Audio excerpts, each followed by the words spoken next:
Regarding all of this discussion in the past couple of days about banquet halls and what qualifies as a banquet hall and what doesn't, are you clarifying now with various places that don't consider themselves standalone banquet halls as to what they are allowed to do when it comes to your new public safety order? Yes, and my office is very busy doing that. It's a category that we have been aware of issues related to, and you're right. It's not people who are. It's not for the most part small parties that are following the rules in places like hotels. It's not small clubs that have some banquet rooms. It is really, and we've mentioned this over the last couple of weeks, we started to see that there were parties being held, sometimes multi-generational parties for great celebrations, and they were sources of transmission of this virus in many different situations.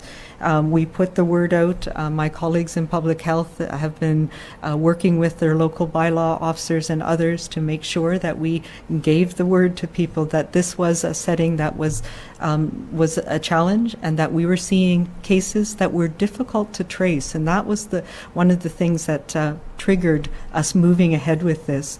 You know, we've talked about exposure events at some of the parties and banquet halls, as well as at nightclubs. We've worked with both industries to try and put in place the safety protocols, but we've had increasing and continuing exposure events that have led to more transmission, as well as second generation transmission from people who were exposed to those who were at these parties and events. And it's taken a tremendous amount of public health time, particularly in the Lower Mainland. There are also, though, issues from all of my colleagues, and before we put this order in place, we had discussions around the province, and it was not just a local issue, which is why we responded with a public health order around these specific areas. But yes, we are working out the details so that everybody knows exactly which is included and which isn't.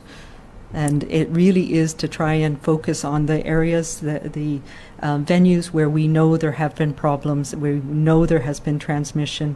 And quite frankly, it's been a challenge. And I've had correspondence with the Banquet Hall Association around this.